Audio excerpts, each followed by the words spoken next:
भूदान आंदोलन किसने प्रारंभ किया था? जयप्रकाश नारायण, महात्मा गांधी, राम मनोहर लोहिया, विनोबा भावे। तो जो भूदान आंदोलन है वो विनोबा भावे के द्वारा शुरू किया गया था। विनोबा भावे जो कि महात्मा गांधी के शिष्य थे। भूदान आंदोलन प्रारंभ कब हुआ था? तो भूदान आंदोलन 1951 में प्रारंभ हुआ था। भूदान आंदोलन का मुख्य उद्देश्य था जो धनी धनी जमींदार लोग थे उनसे अपनी एक भूमि का हिस्सा दान करने का आग्रह किया गया था। अगला प्रश्न देखते हैं। ये प्रश्न आप लोगों की परीक्षा की दृष्टि से बहुत ही महत्वपूर्ण प्रश्न है, तो पूरा वीडियो बहुत ध्यान से देखिएगा। लास्ट में आपसे क्वेश्चन भी पूछा है, उसका आंसर आप लोग कमेंट बॉक्स में जरूर दें। ये जो सीरीज है ना, वो हिस्ट्री इंपॉर्टेंट क्वेश्चन की सीरीज का पार्ट 2 है। ये पार्ट 1 का लिंक आप लोगों को डिस्क्रिप्शन में मिल जाएगा, तो वहां से आप लोग वीडियो को देख सकते हैं। प्रश्न देखते हैं।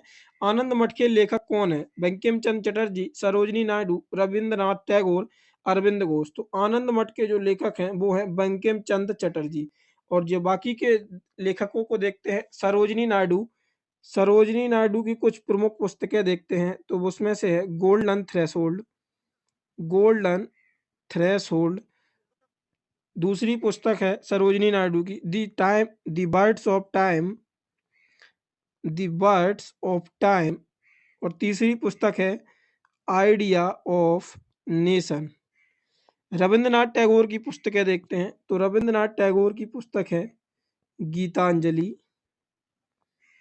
गीतांजलि और डाकघर। अरविंद घोष की पुस्तक देखते हैं, तो अरविंद घोष की पुस्तक है life divine. Life divine Aurobindo Ghosh की पुस्तक है। अगला प्रश्न देखते हैं। अगला प्रश्न है, भारत की संविधान सभा किसके अनुसार गठित की गई थी? किंग्स प्रस्ताव, साइमन आयोग का प्रस्ताव, माउंटबेटन योजना, कैबिनेट मिशन योजना। तो भारत की संविधान सभा किसके अनुसार गठित हुई थी? तो इस प्रश्न का राइट ऑप्शन होगा option number D, cabinet mission. Cabinet mission के बारे में देखते हैं। कैबिनेट मिशन 1946 24 मार्च 1946 में दिल्ली आया था, जो कि 16 मई 1946 को प्रस्तुत किया गया था। कैबिनेट मिशन जो आया था वो लॉर्ड पैथिक पैथिक लॉरेंस की अध्यक्षता में कैबिनेट मिशन आया था। इसका मुख्य उद्देश्य संविधान सभा का गठन करना था। अगला प्रश्न देखते हैं। अगला प्रश्न है, बंगाल की एशियाटिक सोसाइटी 1784 में स्थापित के प्रवर्तक कौन थे? Sir William Jones, Warren Hasting, James Prinsep और जेम्स मैकिन्टॉश। तो इस प्रश्न का राइट ऑप्शन होगा option number A, sir William Jones. Bengal Asiatic society की स्थापना की थी, तो इसकी स्थापना 1784 में हुई थी। और जो इसका हेडक्वार्टर है, वो इसका मतलब जो मुख्यालय था वो कोलकाता में था। अगला प्रश्न देखते हैं। अगला प्रश्न है, लाइफ डिवाइन पुस्तक के लेखक कौन है? अरविंद घोष, महात्मा गांधी, रविंद्रनाथ टैगोर और राधा कृष्णन। तो लाइफ डिवाइन के जो लेखक हैं वो अरविंद घोष है। महात्मा गांधी की कुछ पुस्तकें हैं, सत्य के साथ मेरे प्रयोग और द नेशन और द इंडियन होम रूल। ये महात्मा गांधी की कुछ पुस्तकें थी। अगला प्रश्न देखते हैं। अगला प्रश्न है, प्रथम नोबेल पुरस्कार विजेता थे? रविंद्रनाथ टैगोर, हरगोविंद खुराना, अमृत सेन, सीवी रमन। तो इस प्रश्न का राइट ऑप्शन होगा ऑप्शन नंबर ए, रविंद्रनाथ टैगोर प्रथम भारतीय नोबेल पुरस्कार विजेता थे। रविंद्रनाथ टैगोर को गीतांजलि पुस्तक के लिए नोबेल पुरस्कार दिया गया था। और जो हरगोविंद खुराना है, इनको भी नोबेल पुरस्कार मिला था। अमृत सेन को भी नोबेल पुरस्कार मिला था। सीवी रमन को भी नोबेल पुरस्कार मिला था। हरगोविंद खुराना को चिकित्सा शास्त्र में हरगोविंद खुराना को चिकित्सा शास्त्र में नोबेल पुरस्कार मिला था। अमर्त्य सेन को अर्थशास्त्र में नोबेल पुरस्कार मिला था। सीवी रमन पहले ऐसे वैज्ञानिक थे जिनको नोबेल पुरस्कार मिला था। तो ये भौतिकी के वैज्ञानिक थे। किसके वैज्ञानिक थे? भौतिकी के। अगला प्रश्न देखते हैं। अगला प्रश्न है, हमारा राष्ट्रीय गीत वंदे मातरम कहाँ से संकलित है? आनंद मठ से, गोदान से, चित्रा से, डाकघर से। तो हमारा राष्ट्रीय गीत वंदे मातरम आनंद मठ से संकलित है। अगला प्रश्न देखते हैं। अगला प्रश्न है, भारत का राष्ट्रीय पंचांग किस सम्मत पर आधारित है? काली सम्मत, शक सम्मत, विक्रम सम्मत, इनमें से कोई नहीं। तो इस प्रश्न का राइट ऑप्शन होगा ऑप्शन नंबर बी, शक सम्मत। अच्छा, विक्रम संवत के बारे में देखते हैं। विक्रम संवत, संवत 57 ईसा पूर्व में हुई थी। इसको शकों को पराजित करके चंद्रगुप्त और विक्रमादित्य ने शुरुआत की थी और विक्रम संवत को नेपाल में भी मान्यता दी गई है। तो इस प्रश्न से ये थी जानकारी। अगला प्रश्न देखते हैं। अगला प्रश्न है, दिल्ली को केंद्रीय सचिवालय के उत्तरी और दक्षिण खंडों का वास्तुविद कौन था? एंटोनियो रेमंड, रॉबर्ट टॉरसेल और एडवर्ड लुटियंस और हैंड्स। तो दिल्ली के केंद्रीय सचिवालय के उत्तरी और दक्षिण खंडों का वास्तुकार एडवर्ड लुटियंस थे। और आप लोगों को बता दें, जो नई संसद भवन बनी है उसके वास्तुकार कौन है? तो उसके वास्तुकार हैं विमल पटेल। उसके वास्तुकार हैं विमल पटेल। अगला प्रश्न देखते हैं। अगला प्रश्न है, निम्नलिखित में से कौन सी कृति रविंद्रनाथ टैगोर की नहीं है? कपाल Kundla, Chitra, the court dancer, Chitrangada. तो कपाल कुंडला रविंद्रनाथ टैगोर की कृति नहीं है। अच्छा, रविंद्रनाथ टैगोर की ये प्रमुख कृतियां हैं, Chitra, the court dancer, Chitrangada और यहाँ पे और ऐड कर लीजिए डाकघर, डाकघर और गीतांजलि। डाकघर और गीतांजलि। अगला प्रश्न देखते हैं। अगला प्रश्न है, भारत की शासन व्यवस्था में पहली बार प्रतिनिधि एवं लोकप्रिय तत्व को समाविष्ट का प्रयास किस माध्यम से किया गया था?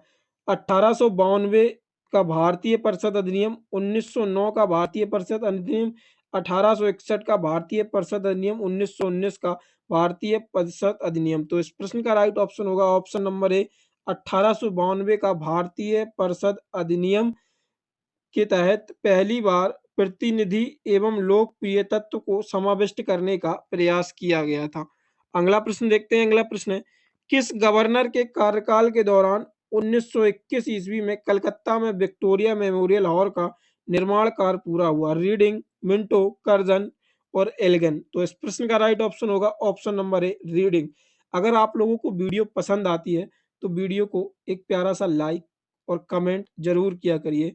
वीडियो बनाने में बहुत सारी मेहनत लगती है। आप लोग वीडियो को अपने दोस्तों के साथ ज़्यादा से ज़्यादा शेयर करें और इसको वीडियो को पूरी तरह फैला दें और कमेंट में आप लोग ज़रूर हमें बताएं कि आप लोग किस टॉपिक पे वीडियो चाहते हैं। अगला प्रश्न देखते हैं। अगला प्रश्न है, नई दिल्ली शहर के रूपांकन में कौन शामिल था?